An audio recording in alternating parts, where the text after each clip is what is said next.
Γεια σας, καλώς ήρθατε στο κανάλι μου. Σήμερα θα φτιάξουμε μπιφτέκια λαχανικών.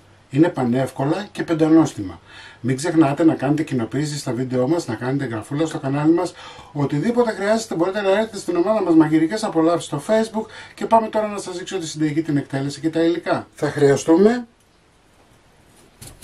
800 γραμμάρια πατάτες καθαρισμένες. Τις κόβουμε σε μικρότερα κομμάτια για να βράσουν πιο εύκολα.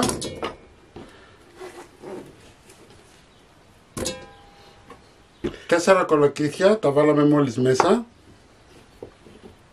3 καρότα.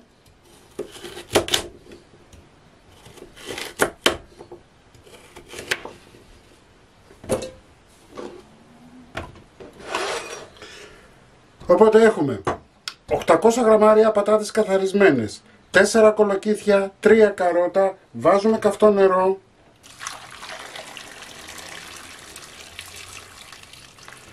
Ύστερα σκεπάζουμε τα λαχανικά.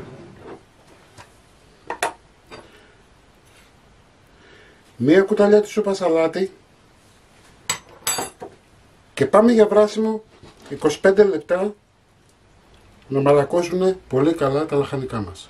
Μέχρι να βράσουν τα καρότα, οι πατάτες και τα κολοκύθια θα βάλουμε λίγο ελαιόλαδο σε ένα τηγάνι.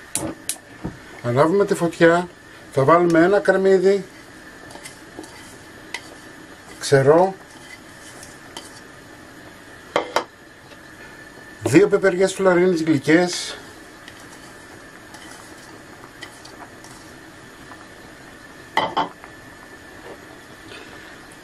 5-6 μανιτάρια,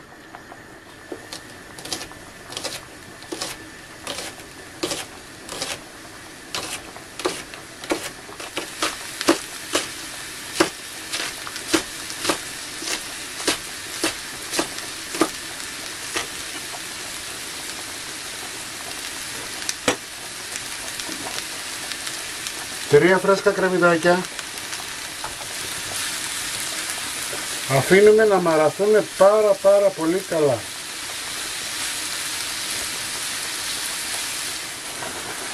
Αφήστε να μαραθούν καλά, να αρχίσουν να παίρνουν ένα χρυσό χρώμα, να μαλακώσουν. Έτσι κι αλλιώς τα θέλουμε να είναι μαλακά. Να φύγει και πολύ υγρασία.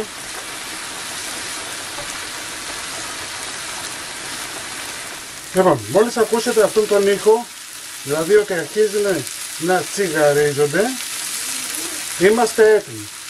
Κλείνουμε τη φωτιά και περιμένουμε να βράσουν τα υπόλοιπα υλικά μας.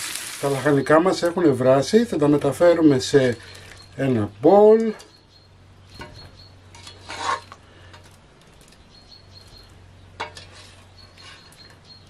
Πάμε να πολτοποιήσουμε.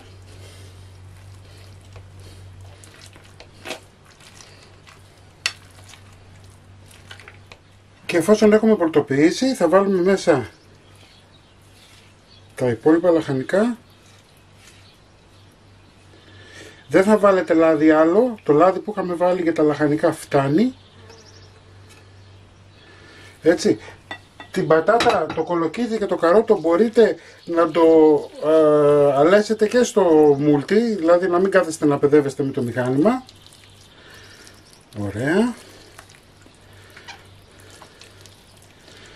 Θα βάλουμε πάμπρικα, πολλοί βάζουν κίμινο, άλλοι βάζουν κουρκούμα, έτσι, αυτό είναι στη δική σας την κρίση.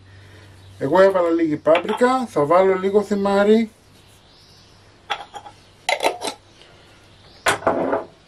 αλάτι,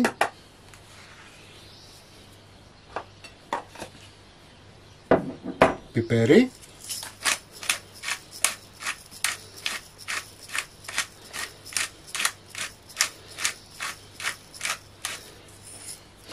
θα χρειαστεί να βάλουμε και λίγο καλαμποκάλευρο, αλλά αυτό θα μπει στο τέλος. Εδώ έχω 10 φύλλα δυόσμου, θα ψιλοκόψω και θα τα βάλω μέσα. Αν δεν έχετε μπορείτε να βάλετε ξερό, έτσι περίπου μία κουταλιά του γλυκού. Όταν έχεις φρέσκα μυρωδικά δεν υπάρχει λόγος να κάθεσαι να βάζεις μπαχαρικά για να αρωματίσεις ένα υλικό, ένα φαγητό. Και εμείς εδώ, δόξα τω Θεώ, υπάρχει άφθονο. Λοιπόν, μαϊντανό.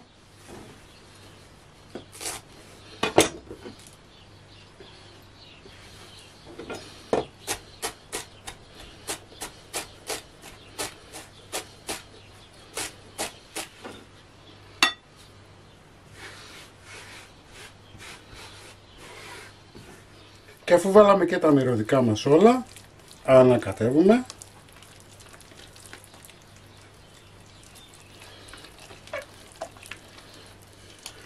Και τώρα πάμε να βάλουμε αλεύρι. Έτσι, εγώ βάζω καλαμποκάλευρο, άμα δεν έχετε καλαμποκάλευρο μπορείτε να βάλετε και αλεύρι για όλες τις χρήσεις. Θέλουμε να το φτάσουμε σε τέτοιο σημείο που να μπορούν να πλάθετε με το χέρι.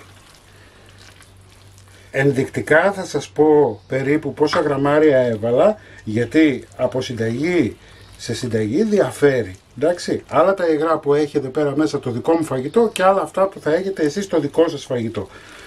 Οπότε το φτάνετε σε ένα σημείο να μπορεί να πλάθετε. Λοιπόν, είναι 200 γραμμάρια το καλαμποκάλευρο που έβαλα εγώ, για να το φτάσουμε σε ένα σημείο να μπορούμε να το δουλεύουμε.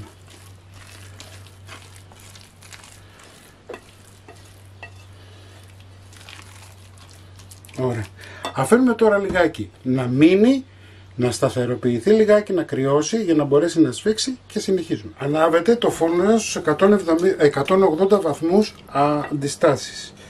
Βουτάτε τα χέρια σας σε λίγο ελαιόλαδο. Εντάξει. Παίρνετε ένα κομμάτι,